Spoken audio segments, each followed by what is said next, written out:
Chapter 4 Wife in the Big House. Poor Mr. Crump. He had been locked up at the Pequot State Penitentiary for months, and the life of the jailbird wasn't his thing.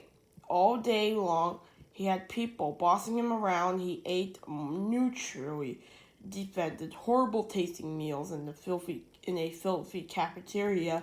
He got hosted constantly by a bunch of meat-headed bullies, and he spent his days doing mental busy work in an overcrowded, poorly vengeful sweatshop.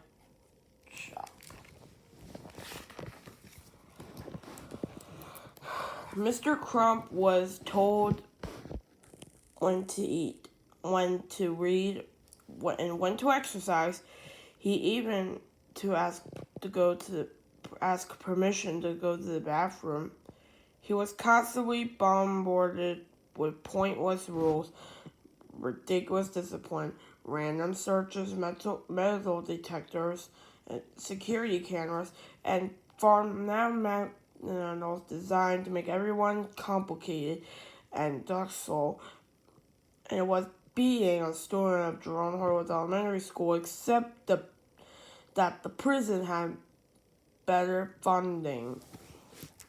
Mr. Crump grumbled angrily to himself as he stomped around the prison courtyard on a gloomy autumn afternoon.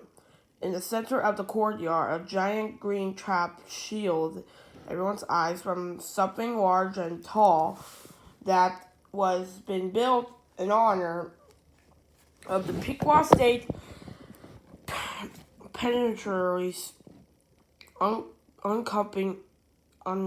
upcoming 10-year anniversary. Everyone amused.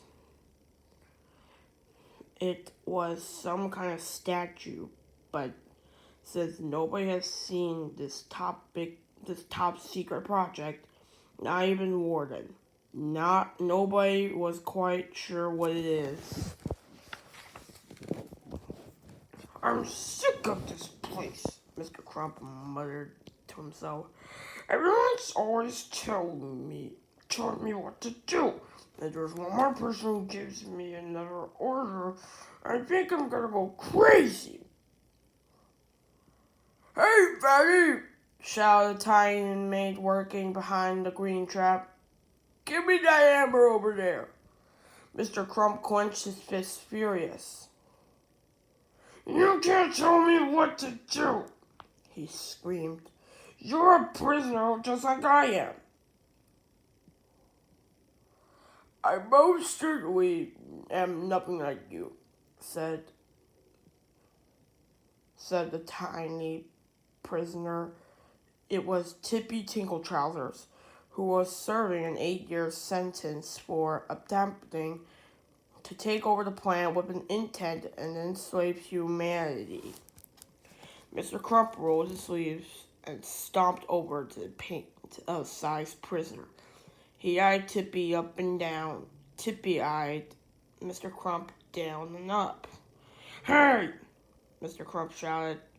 You look kind of familiar. I agree, said Tippy. But I couldn't quite remember when I've seen you before. The two men walked in slow circles around each other. Who do you think? Whoever you are, Mr. Grump shouted, you've got no business bossing me around. I'll have to, said Tippy, that I'm more than just a regular prisoner. I'm an artist. I handpacked the two to build a statue by Warden Schmorian.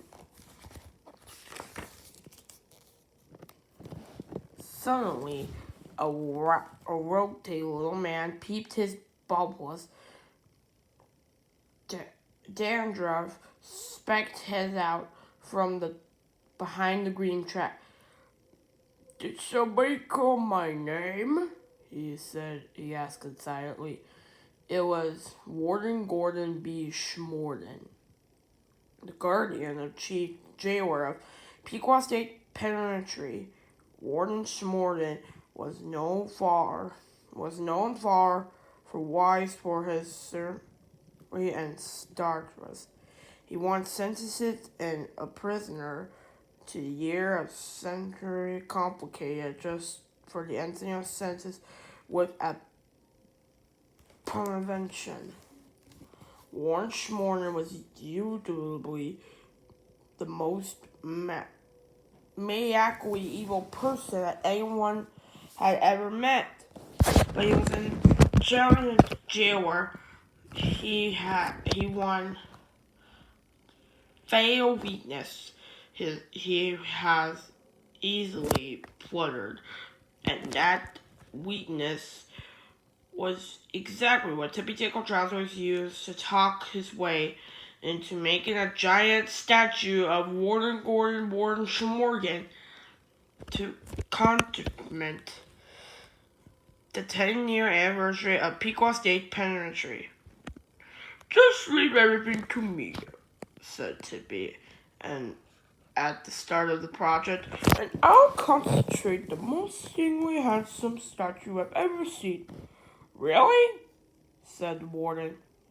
Can you make an extra tall and extra handsome? Of course, said Tippy. Wonderful, cried Warden Schmorgan. How soon will we get started? As soon as I get my supplies, said Tippy.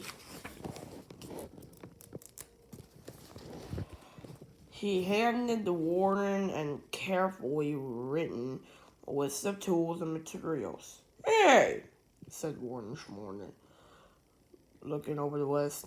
Why did most of these supplies come from the mad scientist mini-mail? What do you need for evaluating such an wonderful? And what kind of statue uses reverse subgobulate trick the fan make fractions optimizer? You know, said Tippy. I'll tell you how to run your prison, and so don't tell me how to build statues. Far enough, said Warden Schmorgan.